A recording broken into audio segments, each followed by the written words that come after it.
हाय दोस्तों, आप सबका स्वागत है आपके YouTube चैनल भूतों की अनसुनी कहानियां। आज जो एक कहानी मैं आपको बताने जा रहा हूँ, इसका नाम है एक गांव जहाँ 550 साल पुराने शव की होती है पूजा।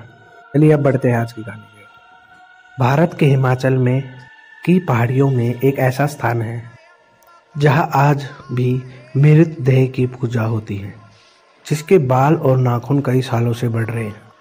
क्या है इस मम्मी का रहस्य, आइए जाने। भारत के हिमाचल प्रदेश में लाहौल स्पीति जिले में गियू नामक स्थान है। यहाँ के लोगों ने एक 550 साल पुरानी मम्मी को सहेजे रखा है, जिसे देखने पूरे देश और विदेश के लोग आते हैं। इस मम्मी को मिस्र मम्मी की तर्क पर नहीं होने के बावजूद अभी तक अच्छी अवस्था में है, लेकिन अब पर्यावरण में बदलाव के चलते इसमें बदला नहीं गया तो इसका अस्तित्व भी मिट सकता है। कौन थी ये मृत देह मम्मी और कहाँ मिली? इस मम्मी को Indo Tibetan border police ITBP के जवानों ने खुदाई के दौरान बर्फ से दबा हुआ पाया। पहले तो स्थानीय निवासियों ने इसे मिट्टी के घरों में संभाल कर रखा, लेकिन 1975 के भूकंप के कारण ये मम्मी थोड़ी क्षतिग्रस्त हो गई।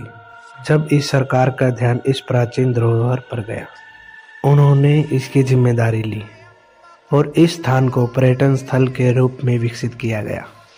यहाँ मम्मी को एक कैबिन के शीशे में रखा गया। यहाँ इसके बाल और नाखून बढ़ते रहते हैं। अब आप लोग ये सोच रहे होंगे कि इनकी हिफाजत कौन करता है, गांव वाले या सरकार? चलिए जानते हैं।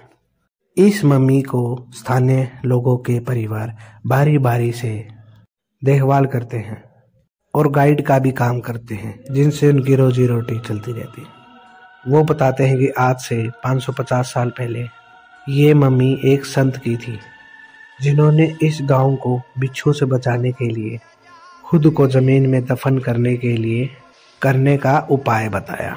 जैसे ही इनको जमीन में दफन किया गया, वैसे ही बिच्छुओं से इन्हें मुक्ति मिल गई। फिर वो लापता रूप में बर्फ में दब गई। फिर इसका पता जवानों ने लगाया।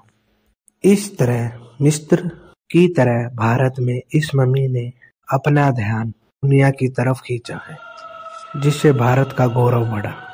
अगर आपको भी ऐसे ही भारत के बारे में, रहस्य के बारे में पता हो तो हमें कमेंट करके ज़रूर बताइए। और ऐसी ही कहानी को सुनने के लिए हमारे चैनल को सब्सक्राइब करें। धन्यवाद।